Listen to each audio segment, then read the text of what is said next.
Many of the first people to unequivocally call out the NASA moon landings as being a staged hoax, besides knowledgeable flat earthers, were professional photographers.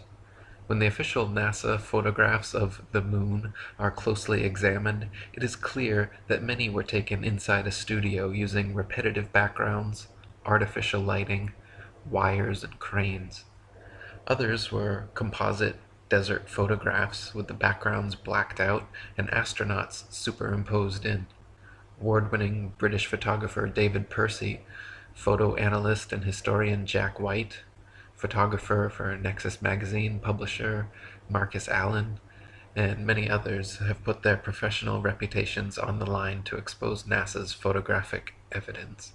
David Percy from Dark Moon, Apollo, and the Whistleblowers says, "The numerous inconsistencies clearly visible in the Apollo photographic record is quite irrefutable. Some of the many errors we evidence were due to haste and poor thinking. Others were deliberately planted by individuals we have dubbed whistleblowers, who were determined to leave evidence of the faking in which they were unwillingly involved. Probably the most emphatic of these whistles was a bottle that rolled across the moon landscape on the TV screens in Western Australia during a live transmission from the moon. None of the Apollo missions brought any extra studio lighting with them on the lunar lander, so the sun should be the only light source on the moon, and in all pictures taken there. In that case, the light should only come from one direction, and all shadows should be cast in the opposite direction. However, in dozens of official NASA photos, there are shadows being cast in up to 3 directions simultaneously, often at up to 90-degree angles, which can only be the result of multiple light sources not present on the moon. Several pictures even show overhead spotlights reflecting in astronauts' helmets, and multiple lens flares originating from 2 or more light sources. Analyzing several images from the 6 missions shows repeated background features, the exact same hills, dunes, craters, being used over and over again in supposedly different places on the moon, as well as visible foreground and backdrop lines indicative of a studio set. In images from Apollo 11, Buzz Aldrin can be seen wearing different color gloves and different length boots in pictures that were supposedly taken within minutes of each other. If Buzz was really in the vacuum of space in a pressurized spacesuit, he certainly would not have had time or reason to depressurize and repressurize his suit just to make such fashion adjustments. Some pictures show the lunar rover with no tracks anywhere around it. Others show rover tracks all over the foreground while it is yet to be unpacked and unloaded. A couple pictures even show what appear to be sneakers and ladies' heels tracks on the moon, in addition to astronauts' boot prints. Sam Colby, in Apollo Fake, says, Michael J. Tuttle faked the so-called Apollo training simulation photographs using Photoshop 3 and then posted them on NASA websites as being genuine photographs taken on the moon. I regularly get email from people claiming that digital manipulation of photographs was not available back in 1969. People have been creating fake photographs ever since the camera was invented, and who is saying the pictures were faked back in 1969 anyway? People don't understand that the majority of NASA's fake moon pictures were created in the mid-90s. The proof lies in the fact that most do not appear in any books or magazines prior to 1990. 95% of NASA's fake moon pictures on their websites were never seen prior to the launch of the internet. They had to produce a considerable number of fake moon pictures for all 6 missions, otherwise the public would want to know why there were so few. Not all of NASA's fake Apollo pictures have been altered with Photoshop. The main Apollo 11 picture of Buzz Aldrin, as well as press-released pictures from Apollo 12 and Apollo 14 showing astronauts holding the flag. All of these press release pictures were taken in the fake moonscape at Langley Research Center and did not require any alteration to pass off as a moon photograph. Another glaring mistake is that none of NASA's images or videos show stars in the background as they should, just complete blackness, likely because exact star maps as they should appear from the moon would be quite difficult to fake. The testimony of different astronauts on different missions in their autobiographies and interviews just muddies the waters even more, some of them bragging about the astonishingly brilliant light of the stars, and others saying they don't remember seeing a single star while on the moon.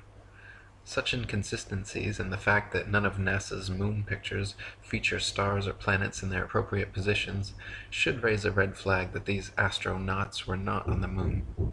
Many pictures of the sun on the moon are clearly spotlights and not the sun, including AS 1466 9306, AS 1246 6765, and AS 1140 5935.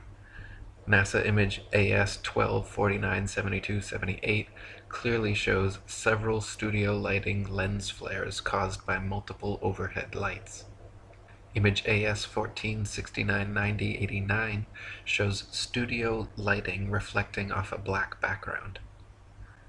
Image AS 17 151 23 201 shows a shadow on the ceiling of space as the lunar lander lifts off.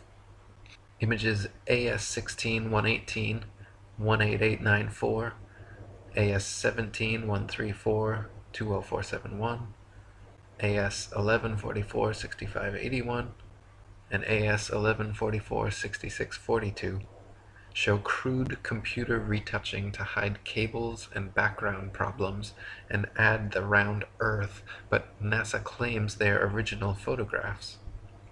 AS 1466 9306 shows shadows of reticule crosshairs suspended in air over a print underneath, proving it to be doctored and not an original, as claimed.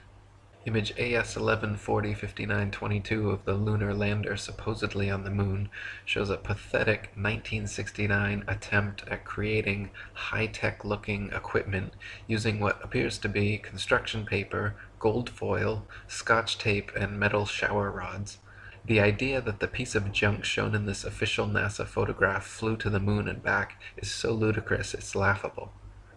AS 17 148 22 756 also clearly shows, when enlarged, that the Apollo 17 command module was almost completely held together by scotch tape. In AS 16 113 18 339, there is a rock with the letter C clearly engraved into it, as well as another C drawn into the dirt next to it.